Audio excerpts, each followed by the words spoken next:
નમસ્કાર, વીટીવી ડિજિટલના ખાસ programme weather વોચમાં આપનું સ્વાગત છે અને હું છું આપનો દોસ્ત કરણ ચૌધરી. શું ખરેખર ગુજરાતમાં વાવાઝોડું આવવાનું છે? શું ખરેખર એવો વરસાદ આવવાનો છે કે ઘરોના ઘરો ડૂબી જશે? ત્યારે આ બધાની વચ્ચે અત્યારે આપણે વિંડીના માધ્યમથી સમજી લઈએ કે એકચ્યુઅલમાં અત્યારની હાલની સિચ્યુએશન છે શું. સૌથી પહેલા સમજી લેજો કે હવામાન વિભાગે અત્યારે વાવાઝોડાની કોઈ જ અનુમાન નથી કરેલું. માત્ર તે સ્થિતિ બની રહી છે અને ડિપ્રેશન બની ચૂક્યું છે, જેને જ કારણે આગળના સમયમાં બની શકે કે 2 કે 4 દિવસ બાદ આપને ખબર પડે કે એકચ્યુઅલમાં વાવાઝોડું આવવાનું છે કે નહીં. અત્યારે જે સ્થિતિ છે એ બેંગ્લોરની આસપાસ તમને દેખાતું હશે, કર્ણાટકની આસપાસ જે તમને બ્લેક એકચ્યુઅલમાં દેખાય છે ને, એ સિસ્ટમ બની રહી છે, જે સિસ્ટમ બની ગઈ છે એની હાલની આખું પ્રક્રિયા તમને અત્યારે દેખાઈ રહી છે. જો આ આગળ કેવી રીતના આગળ વધી રહી છે એ પણ તમને કહી દઉં કે અરબ સાગરમાંથી ધીરે ધીરે આખી સિસ્ટમ આગળ વધી રહી છે. અને સૌથી મહત્વનું છે કે આજે જ બેંગ્લોરમાં જે સમાચાર આપણી સામે આવ્યો કે બેંગ્લોરમાં એટલો ભયાનક વરસાદ થયો કે જેને કારણે 300 કરતાં પણ વધારાના ઘર ડૂબી ગયા છે. હવે જે વરસાદની સ્થિતિ છે ધીરે ધીરે આગળ વધી રહી છે અને મુંબઈની આસપાસ, નાસિકની આસપાસ અત્યારે હાલની પરિસ્થિતિ એવી કહી રહી છે કે સામાન્ય નથી ભારે વરસાદ મુંબઈની આસપાસ મહારાષ્ટ્રના વિસ્તારોમાં અત્યારે હાલની સ્થિતિમાં વરસાદ આવી રહ્યો છે. હવે આગળ જતા શું થશે એના ઉપર સૌથી પહેલા આપણે નજર કરી લઈએ કે આગળના સમયમાં કયા કયા વિસ્તારોમાં વરસાદ આવશે. સૌથી પહેલા તો આપણે આખા મોડને ચેન્જ કરી નાખશું ને રેન એન્ડ થંડરમાં જતા રહીશું તો તમને અત્યારે દેખાતું હશે આજની તારીખ એટલે કે 20 તારીખ અગર આપણે જોવા જઈએ તો તમને અત્યારે આ પટ્ટો દેખાતો હશે અને જે પટ્ટાની નીચે કર્ણાટકની આસપાસ તમને જે રેડ કલરનો સિમ્બોલ દેખાઈ રહ્યો છે જે બતાવી રહ્યું છે કે અહીં ક્યાંક ને ક્યાંક જે સાયક્લોનની સિસ્ટમ બની છે, સાયક્લોનની સિસ્ટમ બની રહી છે એ દેખાઈ રહી છે અને ધીરે ધીરે એ આગ ઉપર જતું રહેશે. ઉપરનો મતલબ એમ છે કે જે રીતના આખી સિસ્ટમ આગળ વધશે તો સૌથી પહેલા તો મહારાષ્ટ્ર ગુજરાતના દરિયા કિનારે સુધી પહોંચી શકે છે. અત્યારે માત્ર આપણે વિંડીના માધ્યમથી સમજી રહ્યા છીએ કે એકચ્યુઅલમાં કઈ રીતના આખી સિસ્ટમ આગળ વધી શકે છે. મહત્વની વાત તો એ છે કે આજના ગુજરાતમાં કયા વિસ્તારોમાં વરસાદની શક્યતાઓ છે અથવા તો વાદળછાયું વાતાવરણ કયા વિસ્તારોમાં રહી શકે છે. તો ખાસ કરીને રાજકોટ, ગોંડલ, જુનાગઢ, વેરાવળ, અમરેલી, મહુવા, ઉના, ભાવનગર, બોટાદ, ચોટીલા આ બધા જ વિસ્તારોમાં માત્ર વરસાદ પડી શકે છે અથવા તો વાદળછાયું વાતાવરણ રહી શકે છે અને મોટા ભાગે પવન વધારે ફૂંકાઈ શકે છે તેવી શક્યતાઓ છે.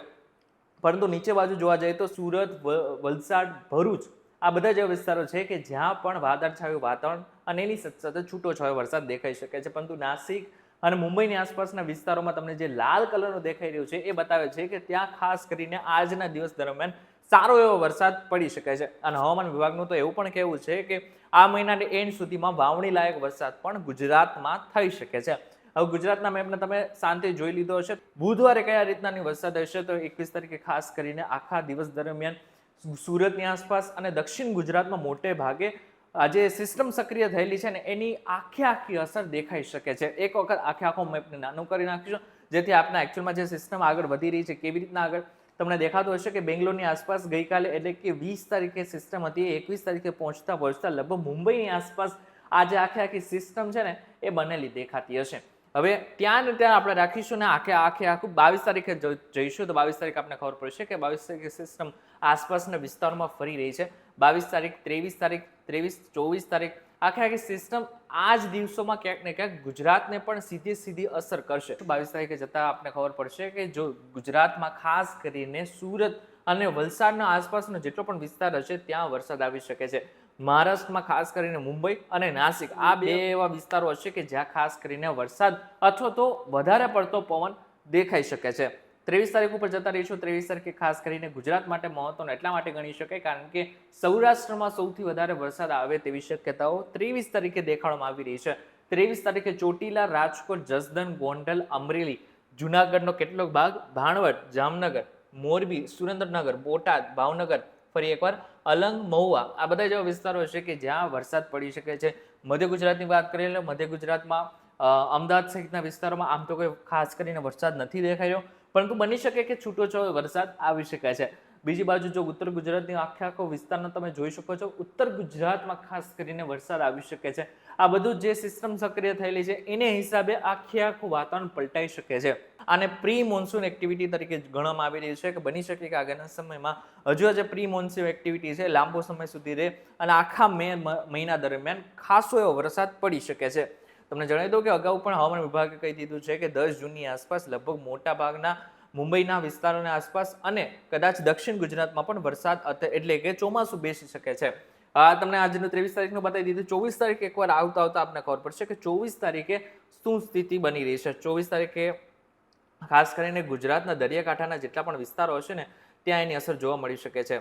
24 તારીખે સવાર સુધીમાં લગભગ તમને દેખાતું હશે કે સવાર સુધીમાં ગુજરાતના દરિયાકાંઠાને સિસ્ટમ અસર કરી શકે છે, જેને કારણે વલસાડ, સુરતની આસપાસના વિસ્તારોમાં ભારેથી અતિ ભારે વરસાદ આવી શકે છે. 24 તારીખે આ સાથે જે ઉનાનો વિસ્તાર છે, ભાવનગર, ઉના, ઇનશોર્ટ જે દરિયાકાંઠાના વિસ્તારો છે, સૌરાષ્ટ્રના દરિયાકાંઠાના વિસ્તારો છે, તે જગ્યા ઉપર ખાસ કરીને ભારેથી અતિ ભારે વરસાદ આ સિસ્ટમને કારણે દેખાઈ શકે છે. એક વખત આ સિસ્ટમ જે નીચે દેખાઈ રહી છે ને એને એકવાર જોઈ લેશું આપણે. જે સિસ્ટમ એકચ્યુઅલમાં આ જે સિસ્ટમ પહોંચેલી હતી એ મુંબઈની આસપાસ સતત આપણને દેખાઈ રહી છે. હવે જે સિસ્ટમ બની છે ને એ પોતાની દિશા નક્કી કરશે. હવે જે રીતે દિશા બની શકે કે આ જે સિસ્ટમ છે એ પાકિસ્તાન તરફ ફંટાય, બની શકે કે ગુજરાત તરફ પણ ફંટાઈ શકે, બની શકે કે જેવી રીતના સામાન્ય રીતે બનતું હોય છે ઓમાન તરફ, તો ઓમાન તરફ પણ ફંટાઈ શકે છે, જેને કારણે ગુજરાતમાં કેવી રીતના સિસ્ટમ બને છે એના માટે હજુ પણ આપણે 2 થી 3 દિવસ માટે રાહ જોવી પડી શકે છે. પરંતુ હજુ પણ એવી કોઈ સિસ્ટમ સક્રિય નથી કે જ્યાં આપણે એવું કહી શકીએ કે વાવાઝોડું આવવાનું જ છે. સિસ્ટમ ચોક્કસથી બનેલી છે, ડિપ્રેશનનું જે સ્વરૂપ છે એ પણ ધારણ કરેલું છે, પરંતુ એનો મતલબ ચોક્કસથી એવો નથી કે વાવાઝોડું આવવાનું છે અને ગુજરાતના દરિયા કિનારે એને ત્રાટકવાનું છે. એ હજુ સિસ્ટમ બનેલી નથી. એ હજુ પણ એના માટે થઈને આપણે 2 થી 3 દિવસની રાહ જોવી પડી શકે છે. અત્યારે આખું જે ચિત્ર છે 25 તારીખે છેલ્લું જોઈ લઈશું. 25 તારીખે શું મહત્વનું છે? 25 તારીખ આવતા ખાસ કરીને ગુજરાતના કેટલાક વિસ્તારોમાં આની અસર અત્યારે તમને દેખાતું હશે. ખાસ કરીને દરિયા કિનારામાં આટલા વિસ્તારોમાં તમને ખાલી વરસાદ કે સિસ્ટમ દેખાતી છે, પરંતુ એવું જરૂરી નથી હોતું કે દર વખતે એટલા જ વિસ્તારમાં વરસાદ આવે. જ્યારે સિસ્ટમ કોઈ સક્રિય થતી હોય છે અથવા તો ડિપ્રેશનનું સ્વરૂપ ધારણ કરેલું હોય છે, તેની આસપાસના હજારો કિલોમીટર ઘણી બધી વખત કવર કરી લેવાતો હોય છે, જેને જ કારણે ભારેથી અતિ ભારે વરસાદ આવી શકતું હોય છે. બની શકે કે આવનારા સમયમાં જે વરસાદની સિસ્ટમ સક્રિય થઈ છે એને જ કારણે અમદાવાદના સહિતના ખાસા વિસ્તારોમાં ભારેથી અતિ ભારે વરસાદ આવી શકે. અમદાવાદ, મહેસાણા, વડોદરા, દાહોદની આસપાસનો વિસ્તાર, સુરત, વલસાડ, ફરી એકવાર ઉના, ભાવનગર, આ બધા જ વિસ્તારોમાં ભારેથી અતિ ભારે વરસાદ 25 તારીખે પડી શકે છે.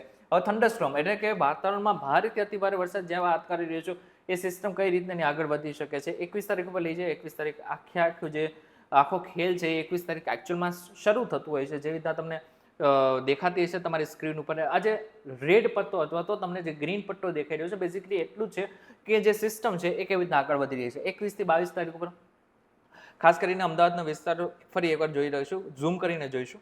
અમદાવાદની આસપાસનો જેટલો પણ વિસ્તાર છે તમને જે દેખાઈ રહ્યું છે ત્યાં ખાસ કરીને છૂટોછવાયો વરસાદથી લઈને સામાન્ય વરસાદ પડી શકે છે. જેવી રીતના અગાઉ આપણે જોયેલું એ જ રીતનાની સિસ્ટમ આગળ વધી શકે છે.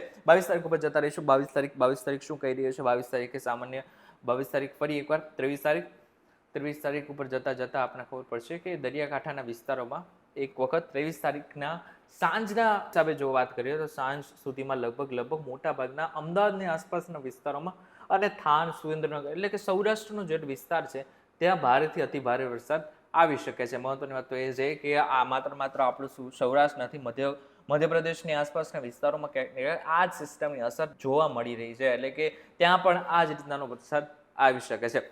હવે આપણે એ જોઈ લઈએ કે હવામાન વિભાગ આપણને શું કહી રહ્યું છે. હવામાન વિભાગનું શું કેવું છે? આ તો મીડિયા એક પ્રાઇવેટ માધ્યમ થઈ ગયું, પરંતુ હવામાન વિભાગ આપણને શું કહી રહ્યું છે એને પણ એક વાર જોઈ લઈશું. હવામાન વિભાગનું જે આ તસવીર છે, સેટેલાઇટ તસવીર છે, સેટેલાઇટ તસવીરમાં આપણે દેખાઈ રહ્યું છે કે કઈ રીતના આજે વાદળ વ્હાઇટ કલરનો તમને જે પટ્ટો દેખાઈ રહ્યો છે, વ્હાઇટ કલરનો જે વાતાવરણ દેખાઈ રહ્યું છે, તમને કદાચ ઝૂમ કરીને જોશો તો તમને ખબર પડશે કે એકચ્યુઅલમાં આજે ગોળ કલરનો દેખાઈ રહ્યું છે, એટલે કે તે જગ્યા ઉપર સિસ્ટમ સક્રિય છે.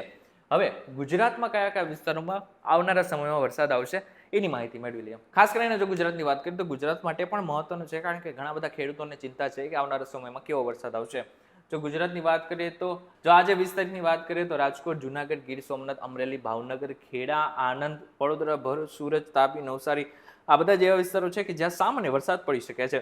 પરંતુ જો આવતીકાલ એટલે કે 21 તારીખની વાત કરીએ તો વડોદરા, ભરૂચ, સુરત, તાપી, વલસાડ, છોટાઉદેપુર, ડાંગ, પછી દમણનો એરિયા અને દાદરા નગર હવેલી આ બધા એવા વિસ્તારો છે કે જ્યાં મધ્યમથી ભારે વરસાદ પડી શકે છે. હવે જો 22 તારીખની વાત કરીએ, 22 તારીખે સૌરાષ્ટ્ર માટે ખાસ મહત્વનું રહેશે મોરબી, સુરેન્દ્રનગર, જામનગર, દેવભૂમિ દ્વારકા, પોરબંદર, જુનાગઢ, ગીર સોમનાથ, અમરેલી, ભાવનગર, ભરૂચ, વડોદરા, છોટાઉદેપુર, નર્મદા, તાપી, ડાંગ, નવસારી, સુરત, આ બધા જેવા વિસ્તારો હશે કે જ્યાં અમુક જગ્યાએ એવા હશે કે જ્યાં અમુક સ્થળોએ ગાજવીજ સાથે હળવો વરસાદ અથવા તો મધ્યમ વરસાદ પડી શકે છે. બાકીનો જે તમને ગ્રીન કલરનો પટ્ટો દેખાઈ રહ્યો છે ત્યાં છૂટો છવાયો વરસાદ પડી શકે છે. આના પછીનો દિવસની વાત કરીએ તો આના દિવસે પછી ફરી એકવાર એ જ સ્થિતિ, એટલે કે જે 22 તારીખ હતો એ જ 23 તારીખે એ બધા જ વિસ્તારોમાં વરસાદ આવી શકે છે. 24 તારીખ ઉપર જતા રહીશું. 24 તારીખે ખાસ કરીને એક સુરેન્દ્રનગરનો જે વિસ્તાર છે ત્યાં વધારે એક વરસાદની દેખાઈ રહી છે શક્યતાઓ. બાકી બધા જ વિસ્તારોમાં સામાન્ય રીતે જે 2 દિવસથી પેટર્ન ચાલતી આવશે એ જ રીતનાની પેટર્ન આ વિસ્તારોમાં પણ આપણને જોવા મળશે. મહત્વની વાત તો એ છે કે મોટા ભાગના જેટલા પણ વિસ્તારો તમને ખાસ કરીને જે વધારે વરસાદવાળા દેખાઈ રહ્યા છે એ એકચ્યુઅલમાં જે સૌરાષ્ટ્ર અને દક્ષિણ ગુજરાતના 2 જેવા વિસ્તારો છે કે જ્યાં ભારેથી અતિભારે વરસાદ આપણને દેખાઈ રહ્યો છે. બાકી બધા જ વિસ્તારોમાં સામાન્ય હળવો વરસાદ આપણને દેખાઈ રહ્યો છે. એક છેલ્લું જોઈ લે આપણે 26 તારીખનું. 26 તારીખે જોવા જઈએ તો આ જે સિસ્ટમ છે ધીરે ધીરે ઓછી થઈ જશે ને એના જ કારણે આખા આમ તો જો કે ગુજરાતમાં આગાહી કરવામાં આવી રહી છે, પરંતુ એ પણ છૂટાછવાયા અને ગાજવીજ સાથે હળવાથી મધ્યમ વરસાદની કરવામાં આવી રહી છે. ઇન શોર્ટ જોવા જાય તો આવનારા 10 દિવસ આપણા બધા જ માટે મહત્વના છે. જેવી રીતના કહેવામાં આવી રહ્યું છે કે 30 તારીખ પહેલા વાવણી લાયક વરસાદ થઈ શકે છે.